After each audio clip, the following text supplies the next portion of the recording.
Hello दोस्तों, आपका हमारे यूट्यूब चैनल में दोस्तों फिर से एक बार स्वागत है। तो दोस्तों, हमने पिछले वीडियो में देख लिया था कि बौद्ध धर्म और बौद्ध धर्म से पूछे गए क्वेश्चन। तो हमने आपको जितना बताया था उससे लगभग 80% क्वेश्चन एग्जाम में पूछे गए थे।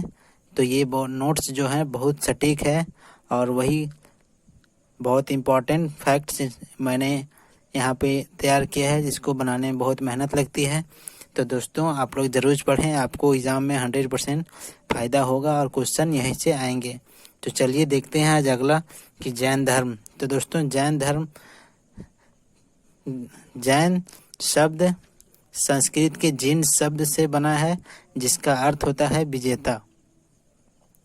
जैन संस्थापकों को तीर्थंकर जबकि जैन महात्माओं को निर्ग्रंथ कहा गया है। तो दोस्तों, जिन शब्द का अर्थ होता है विजेता और जो जैन संस्थापक हैं उनको तीर्थंकर कहा गया है, जबकि जैन महात्मा जो है उनको निर्ग्रंथ कहा गया है।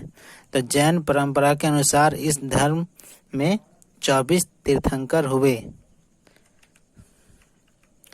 इनमें प्रथम जो तीर्थंकर है वो ऋषभदेव है और इनके अन्य नाम ऋषभनाथ, आदिनाथ, वृषभनाथ भी है।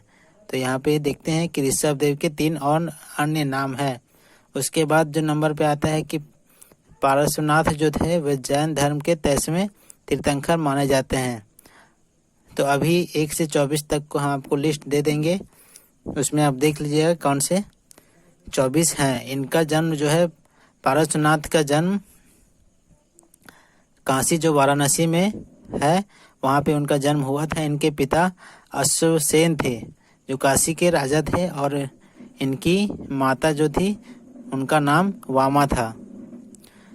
तो ये 30 वर्ष की आयु के बाद उन्होंने गृह त्याग कर अपना जीवन वैराग्य और तपश्चर्या में लगाया। पार्श्वनाथ या पार्श्वनाथ वाराणसी के निकट आश्रम पद उद्यान में समाधिस्थ होकर कठिन तपस्या करने के उपरांत उन्हें 84वें दिन कैवल्य यानी ज्ञान प्राप्त हुआ था और उनका परिनिर्वाण सम्मेद शिखर, सम्मेद पर्वत या पारसनाथ जो झारखंड में है पर हुआ था।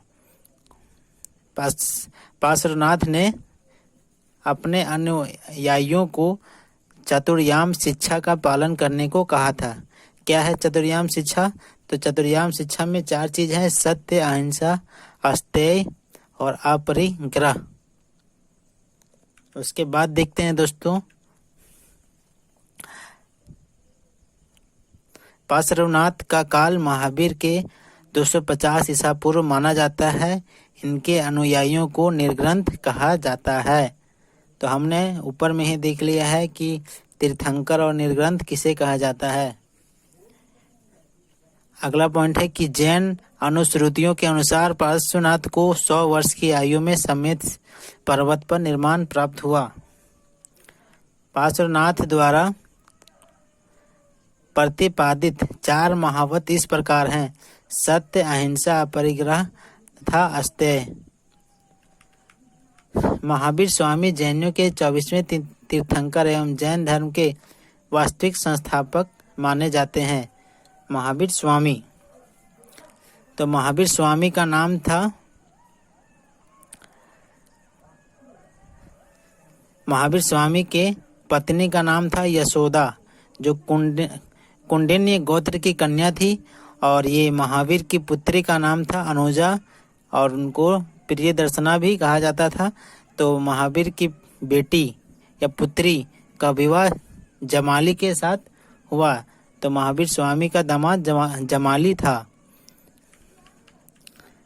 महावीर का जन्म वैशाली के निकट कुंड ग्राम या कुंडलपुर के ज्ञात्रिक कुल के प्रधान सिद्धार्थ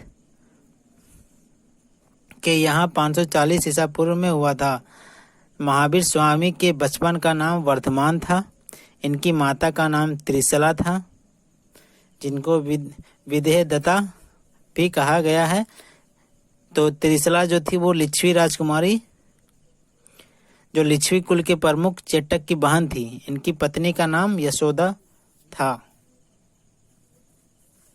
महावीर स्वामी की पत्नी का नाम यशोदा था। यशोदा से जन्म लेने वाली महावीर की पुत्री प्रियदर्शना, जो हम लोग देख लिए हैं कि उनका विवाह जमाली के साथ हुआ था और वह जमाली महावीर का प्रथम शिष्य बने थे। 30 वर्ष की आयु में महावीर ने गृह त्याग किया था। दोस्तों आगे देखते हैं कि 12 वर्ष लगातार कठोर तपस्या एवं साधना के बाद 42 वर्ष की अवस्था में महावीर को जुम्बिक ग्राम के समीप रिजु पालिका नदी के किनारे एक साल का वृक्ष था, वहीं पे उनको कैवल्य यानी सर्वोच्च ज्ञान प्राप्त हुआ था। फिर अगले पॉइंट में देखते हैं, कैवल्य प्राप्त हो जाने के बाद महावीर स्वामी को केवलिन, जिन, अर्ह, निर्ग्रंथ जैसी उपाधियां मिली थी। तो दोस्तों ये सब जो चारों हैं वो जरूर से जरूर याद रखिएगा, क्योंकि ये पूछता है और पूछा गया है क्वेश्चन में। तो उनकी मृत्यु जो हुई थी वो पावा में 72 वर्ष की उम्र में 468 ईसा पूर्व में हुई। बौद्ध साहित्य में महावीर को निगंठ नाथपुत कहा गया।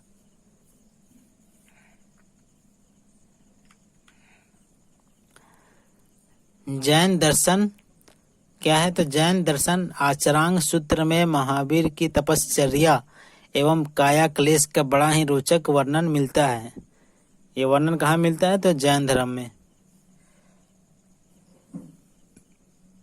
जैन धर्म के अनुसार यह संसार के 6 द्रव्यों से निर्मित है। तो ये 6 द्रव्य कौन कौन से हैं? तो पहला है जीव, पुद्गल, धर्म, अधर्म, आकाश और काल है। तो अगला पॉइंट में देखते हैं कि अपने पूर्वगामी पार्श्वनाथ द्वारा प्रतिपादित 4 महाव्रतों में महावीर ने 5वां महाव्रत ब्रह्मचर्य जोड़ा। जैन धर्म के त्रिरत्न कौन कौन से? सम्यक श्रद्धा, सम्यक ज्ञान और सम्यक आचरण। जैन धर्म में निर्वाण जीव का अंतिम लक्ष्य है। जो जैन धर्म में है वो जीवों का अंतिम लक्ष्य निर्वाण है। कर्म जो है फल का नाश तथा आत्मा से भौतिक तत्व हटाने से निर्वाण संभव है। अगला देखते हैं कि जैन धर्म से निम्नलिखित संबंधित है। तो आस्त्रव क्या बोलता है कि कर्म का जीवन की और प्रवाह आस्त्रव कहलाता है। सवर जब कर्म का प्रवाह जीव की ओर रुक जाए। फिर निर्जरा क्या होता है? अवशिष्ट कर्म का जल जाना या पहले से विद्यमान कर्मों का क्षय हो जाना निर्जला कहलाता है। निर्जरा। बंधन कर्म का जीव के साथ संयुक्त हो जाना बंधन कहलाता है। तो चारों ध्यान में जरूर रख लीजिएगा कि उनका क्या मतलब होता है। तो अगला है कि भिक्षुओं के लिए 5 महाव्रत और गृहस्थों के लिए 5 अनुव्रतों की व्यवस्था है। भिक्षुओं के लिए 5 महाव्रत और गृहस्थों के लिए 5 अनुव्रतों की व्यवस्था है। जैन धर्म में अनेक प्रकार के ज्ञान को परिभाषित किया गया। ये ज्ञान कौन कौन से हैं? तो पहला है मति यानी इंद्रिय जनित ज्ञान, दूसरा है श्रुति श्रवण ज्ञान, तीसरा है अवधि ये दिव्य ज्ञान है, चौथा है मनः पर्याय ये अन्य व्यक्तियों के मन मस्तिष्क का ज्ञान है, फिर है कैवल्य पूर्ण ज्ञान को प्राप्त यानी कि पूर्ण ज्ञान किसको बोल सकते हैं कि निर्ग्रंथ और जितेंद्रियों को प्राप्त करने वाला ज्ञान। जैन धर्म के अनुसार ज्ञान के 3 स्रोत हैं, प्रत्यक्ष, अनुमान और तीर्थंकरों के वचन। तो स्यादवाद जो अनेकांतवाद अथवा सप्त भगिनीय या भगिनय को ज्ञान की सापेक्षता का सिद्धांत कहा जाता है। महावीर ने अपने जीवन काल में संघ की स्थापना की जिसमें 11 प्रमुख अनुयायी सम्मिलित थे। ये गंधर कहलाए। महावीर के जीवन काल में 10 गंधर की मृत्यु हो चुकी थी, जबकि महावीर के बाद केवल सुधर्मन जीवित था। बौद्ध धर्म की तरह जैन धर्म में वर्ण व्यवस्था की निंदा की गई है। मतलब बौद्ध धर्म और जैन धर्म दोनों में वर्ण व्यवस्था की निंदा हुई, अस्वीकार किया गया है। महावीर के अनुसार पूर्व जन्म में अर्जित पुण्य एवं पाप में या पाप के अनुसार ही किसी का जन्म उच्च या निम्न कुल में होता है।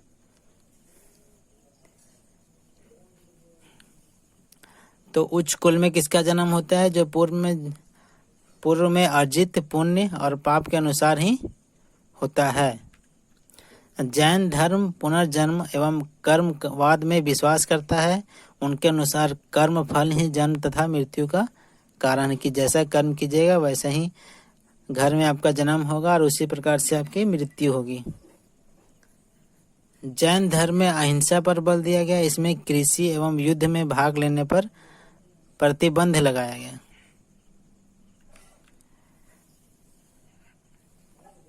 जैन धर्म में संलेखना से तात्पर्य है कि उपवास द्वारा शरीर का त्याग। संलेखना जीवन के अंतिम समय में मृत्यु के निकट जानकर, यानी कि मेरा समझ में आ गया कि अब मृत्यु निकट है, तो जानकर स्वेच्छा से अपनाई जाने वाली एक जैन प्रथा है। व्यक्ति को यह लगने लगता है कि वह मृत्यु के करीब है तो यह खुद खाना पीना त्याग देता है। इसे दिगंबर जैन शास्त्र के अनुसार समाधि मरण या संलेखना कहा जाता है। श्वेतांबर साधा पद्धति में इसे संथारा भी कहते हैं। कालांतर में जैन धर्म 2 समुदाय में विभाजित हो गया, जिसको पहला है तेरापंथी जिसको श्वेतांबर कहा गया और दूसरा है समैया जिसको दिगंबर कहा गया। भद्रबाहु एवं उनके अनुयायियों को दिगंबर कहा गया। ये दक्षिणी जैनी कहे जाते थे। दक्षिण भारत में जैन धर्म का प्रचार आचार्य भद्रबाहु एवं उनके शिष्यों द्वारा हुआ था। तो ये पूछता है कि दक्षिण भारत में जैन का प्रचार प्रसार किसके द्वारा किया गया, तो उसका आंसर है भद्रबाहु। आगे देखते हैं कि भद्रबाहु के समर्थक जो है वो दिगंबर कहलाए। इन्होंने पाटलिपुत्र में आयोजित जैन धर्म की प्रथम महासभा में भाग नहीं लिया था, जबकि कलिंग का चेदी वंशीय शासक खरवेल जैन धर्म का अनुयायी था। उसने जैन साधुओं को संरक्षण प्रदान किया था और उनके निर्वाह के लिए प्रभुत्व दान भी दिए थे। उनके रहने के लिए आरामदायक निवास स्थान बनवाए। उसने भुवनेश्वर के पास उदयगिरी तथा खंडगिरी पहाड़ियों को कटवाकर जैन भिक्षुओं के निवास के लिए गुहा विहार भी बनवाया था। तो आगे, जैन धर्म की प्रारंभिक अवस्था में चित्र पूजा या मूर्ति पूजा प्रचलित नहीं थी। स्थलबाहु और उनके अनुयायियों को श्वेतांबर कहा गया और भद्रबाहु को या उनके अनुयायी को दिगंबर कहा गया। तो स्थलबाहु एवं उनके अनुयायियों को श्वेतांबर कहा गया। श्वेतांबर संप्रदाय के लोगों ने ही सर्वप्रथम महावीर एवं अन्य तीर्थंकरों की पूजा आरंभ की। ये सफेद वस्त्र धारण करते थे। राष्ट्रकूट राजाओं के शासनकाल में दक्षिणी भारत में जैन धर्म का काफी प्रचार हुआ। गुजरात तथा राजस्थान में जैन धर्म 11वीं और 12वीं शताब्दियों में अधिक लोकप्रिय रहा। फिर अगला पॉइंट है कि जैनों के उत्तर भारत में 2 प्रमुख केंद्र उज्जैन और मथुरा थे। अब जैन संगति कब कब हुई, ये बौद्ध संगति की तरह ये भी बहुत ज़्यादा इम्पोर्टेंट है। हमने देखा कि बौद्ध संगति से क्वेश्चन बहुत घुमा फिरा के आए थे। क्वेश्चन सेम था, उसका आंसर सेम होगा, लेकिन क्वेश्चन को घुमा दिया गया था और एक नहीं बल्कि कितने क्वेश्चन बहुत सारे एग्जाम में पूछे गए थे। तो जैन संगति देखते हैं। तो प्रथम जो सभा हुई थी चंद्रगुप्त मौर्य के शासन काल में लगभग 300 ईसा पूर्व में पाटलिपुत्र में संपन्न हुई थी। इसमें जैन धर्म के प्रधान भाग 12 अंगों का संपादन हुआ। यह सभा स्तुलभद्र एवं संभूति विजय नामक स्थलवीरों के निरीक्षण में हुई थी। जैन धर्म जो है दिगंबर और श्वेतांबर 2 भागों में बट गए थे। द्वितीय सभा, यह सभा देवर्धि क्षमा भ्रमण के नेतृत्व में गुजरात में वल्लभी नामक स्थान पर लगभग 513 ईस्वी में संपन्न हुई। इसमें धर्म ग्रंथों का अंतिम संकलन कर रहे इन्हें लिपिबद्ध किया गया। फिर वैदिक मंत्रों यानी ऋग्वेद में केवल 2 तीर्थंकर ऋषभदेव और अरिष्टनेमि का उल्लेख किया गया है। तो ऋग्वेद में मात्र 2 ही तीर्थंकर का उल्लेख है, एक ऋषभदेव और एक अरिष्टनेमि। अगला देखते हैं कि विष्णु पुराण तथा भागवत पुराण में ऋषभ उल्लेख नारायण के अवतार के रूप में मिलता है। जैन संघ के सदस्य 4 वर्गों में विभक्त थे। पहला है भिक्षु, दूसरा भिक्षुनी, तीसरा श्रावक और चौथा श्राविका। महावीर के द्वारा दिए गए 14 मौलिक सिद्धांत प्राचीन ग्रंथ में संकलित है। इन ग्रंथों को पूर्व कहा जाता है। 14 पूर्व प्राचीनतम जैन ग्रंथ है। अंतिम नंद राजा के समय संभूत विजय तथा भद्रबाहु जैन संघ के अध्यक्ष थे तथा ये ही महावीर द्वारा प्रदत्त 14 पूर्वों के विषय में जानने वाले अंतिम व्यक्ति थे। जैन मठों को बसादी यानी बसदीस कहा जाता है। महावीर के 10 प्रमुख शिष्यों को गंधर्व कहा जाता है। गंधर्व का शाब्दिक अर्थ है विद्यालयों के प्रधान।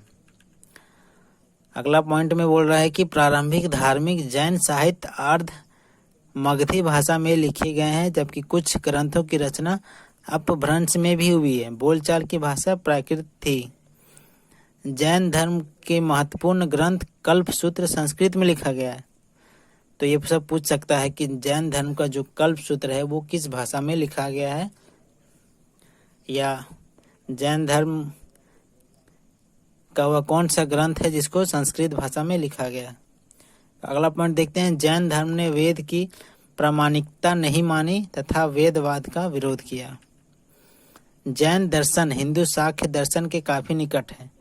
उसके बाद देखते हैं महावीर की मृत्यु के बाद जैन संघ का प्रथम अध्यक्ष लुधर्मन था। प्रारंभ में जैन धर्म के मूर्ति पूजा नहीं की थी, परंतु बाद में महावीर तथा उसके पहले के 23 तीर्थंकरों की पूजा प्रारंभ हुई। मक्खली गोसाल प्रारंभ में महावीर के शिष्य थे, किंतु बाद में मतभेद के कारण इन्होंने महावीर की शिष्यता से त्याग दिया और आजीवक नामक स्वतंत्र संप्रदाय की स्थापना की। इनका मत नियतिवाद कहा गया या कहा जाता है, जिसके अनुसार संसार की प्रत्येक वस्तु भाग्य द्वारा पूर्व नियंत्रित एवं संचालित होती है। जैन धर्म में कर्म फल से छुटकारा पाने के लिए त्रिरत्न आवश्यक बताया गया है। फिर अगला पॉइंट है कि अनेकांतवाद जैन धर्म का क्रोध सिद्धांत एवं दर्शन है। इसे सप्तभंगी सिद्धांत भी कहते हैं। दक्षिण में जैन धर्म का संरक्षण देने वाले राज्य जो थे वो गंग, कदम्ब, चालुक्य और राष्ट्रकूट थे। दक्षिण में खरवेल के हाथी गुफा या खंडगिरी या उदयगिरी गुफाओं में प्रारंभिक जैन के अवशेष मिलते हैं। जैन धर्म पंचम या पंच महाव्रत जो है वो अहिंसा, सत्य, अपरिहास और ब्रह्मचर्य जो लास्ट में जोड़ा गया, इसमें प्रथम 4 पार्श्वनाथ द्वारा प्रतिपादित किए गए थे तथा अंतिम महावीर द्वारा जोड़ा गया था। राष्ट्रकूट नरेश अमोघ वर्ष जैन सन्यासी बन गए। उसने रत्नमालिका नामक ग्रंथ की रचना की थी। फिर अगला है कि चंपा के शासक दधिवाहन की पुत्री चंदना महावीर की पहली महिला भिक्षुणी बनी थी। मौर्य युग में पर्वत गुफाओं को काटकर निवास स्थान बनाने की कला का पूर्ण विकास हुआ। अशोक एवं उसके पौत्र दशरथ के समय बराबर तथा नागार्जुनी पहाड़ियों को काटकर आजीविका के लिए आवास बनाए गए थे। अशोक के समय बराबर पहाड़ी की गुफाओं में सुदामा की गुफा एवं कर्ण चौपड़ नामक गुफा सर्वप्रसिद्ध है। अब देखते हैं कि जैन धर्म के 24 तीर्थंकर कौन थे। तो पहला ऋषभदेव, दूसरा अजितनाथ, तीसरा संभवनाथ, चौथा अभिनंदन, पांचवा सुमतिनाथ, छठा पदम प्रभु, सातवां सुपार्श्वनाथ, आठवां चंद्र प्रभु, नौवां सुविधिनाथ, 10वां शीतलनाथ, 11वां श्रेयसनाथ, 12 वासुमूल, 13 विमलनाथ, 14वां अनंतनाथ, 15वां धर्मनाथ, 16वां शांतिनाथ, 17वां कुंथुनाथ, 18वां अरनाथ, 19वां मल्लीनाथ, 20वां मुनि सुब्रत, 21वां नेमिनाथ, 22वां अरिष्ट नेमी, 23वां पार्श्वनाथ और 24वां महावीर स्वामी। अब देखते हैं कि श्वेतांबर और दिगंबर संप्रदाय में मुख्यतः क्या क्या अंतर है। तब जो पहला अंतर है, इस संप्रदाय के लोग सफेद वस्त्र धारण करते हैं। और दिगंबर में जो है कि दिगंबर संप्रदाय के लोग पूर्णतया नग्न रहकर तपस्या करते हैं। तो श्वेतांबर सफ़ेद कपड़े पहनते हैं जबकि दिगंबर कपड़े नहीं पहनते हैं। फिर श्वेतांबर मत के अनुसार स्त्री के लिए मोक्ष प्राप्ति संभव है जबकि दिगंबर मत के अनुसार स्त्री के लिए मोक्ष संभव नहीं है। फिर श्वेतांबर में बोलता है कि श्वेतांबर संप्रदाय के लोग ज्ञान प्राप्ति के बाद भोजन ग्रहण करने में विश्वास करते हैं जबकि दिगंबर जो लोग थे वो आदर्श साधु भोजन नहीं ग्रहण करते हैं। फिर अगला है चौथा अंतर कि श्वेतांबर मत के अनुसार महावीर स्वामी विवाहित थे जबकि दिगंबर मत के अनुसार महावीर स्वामी अविवाहित थे, मतलब शादीशुदा नहीं थे। फिर श्वेतांबर मत के अनुसार 19वें तीर्थंकर मल्लीनाथ जो है वो स्त्री थी, फीमेल थी, जबकि दिगंबर मत अनुसार के अनुसार तीर्थंकर मल्लीनाथ जो थे वो पुरुष थे। तो इसमें भी बहुत सारा टकराहट है, बहुत सारा अंतर। तो महामस्तकाभिषेक जो होता था वो जैन धर्म का एक महत्वपूर्ण उत्सव था जो 12 वर्ष के अंतराल पर कर्नाटक राज्य के श्रवण बेलागोला में आयोजित किया जाता था। तो दोस्तों ये बहुत बार क्वेश्चन पूछा गया है, हो सकता है आगे भी पूछा जाएगा और ये हम लोग एमसीक्यू में देखेंगे कि कब पूछा गया और किस एग्जाम में पूछा गया है, लेकिन ये 100% पूछा गया क्वेश्चन है और पूछा जा भी सकता है। श्रवण मेलागोला कर्नाटक राज्य में स्थित है। यहाँ गंग शासक रचमल चतुर्थ यानी पंचमल के शासनकाल में चामुंडाय नामक मंत्री ने 1981 ईस्वी में बाहुबली यानी गोमतेश्वर की विशालकाय 57 फीट की ऊंची मूर्ति का निर्माण कराया। बाहुबली प्रथम जैन तीर्थंकर ऋषभ देव के पुत्र माने जाते हैं। तो ये इम्पोर्टेंट फैक्ट्स, इम्पोर्टेंट जानकारी। अगला देखते हैं कि वैदिक एवं जैन साहित्य में अनेक बार कौशाम्बी का उल्लेख हुआ है। पुराणों के अनुसार हस्तिनापुर के राजा निचच्छू ने हस्तिनापुर के गंगा के प्रवाह में बह जाने के बाद इस नगर की स्थापना करवाई थी। फिर बोलता है कि जैन ग्रंथ के अनुसार कुशाम्ब नामक वृक्षों की अधिकता के कारण इस नगर का नाम कौशाम्बी पड़ा। यह नगर जैन तथा बौद्ध दोनों के लिए प्रसिद्ध तीर्थस्थली है। महात्मा बुद्ध ने इस नगर में जाकर कई बार धर्म उपदेश दिया तथा लोगों को अपना शिष्य बनाया। जैन धर्म के 6 तीर्थंकर पद्म प्रभु का प्रसिद्ध मंदिर प्रभासगिरी यहीं अवस्थित है।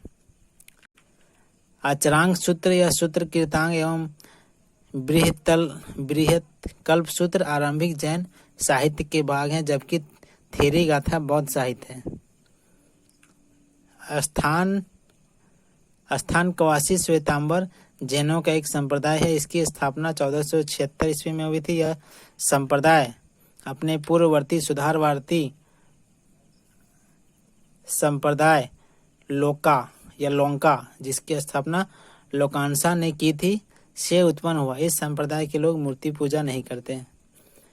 यापनीय क्या है? जैन धर्म का एक संप्रदाय था जिसकी उत्पत्ति यद्यपि दिगंबर संप्रदाय से हुई थी तथापि ये कातिप्य श्वेतांबर मान्यताओं का भी पालन करते हैं। तो दोस्तों जैन धर्म से पूरा हम लोग देख लिए कितने कितने इम्पोर्टेंट फैक्ट्स हैं और जो जरूरी था जो एग्जाम में लाने लायक है उसको हमने कवर किया है और 100% आपका एग्जाम में यहीं से क्वेश्चन पूछे जाएंगे और पूछे गए हैं। देखते हैं, हम लोग पहले भी पढ़े हैं, उसमें देखें कि बहुत सारे क्वेश्चन ऐसे हैं जिसको हमने पढ़ा था और उसी से क्वेश्चन भी आए हुए हैं पूर्व के एग्जामों में। तो दोस्तों इसी तरह की वीडियो MCQ मेरे वीडियो में देते रहूँगा। आप उसको देख के आराम से आप उसको टिक मार सकते हैं या कर सकते हैं। तो आज के लिए इतना ही। धन्यवाद। चैनल को सब्सक्राइब करें और दोस्तों के साथ शेयर करें।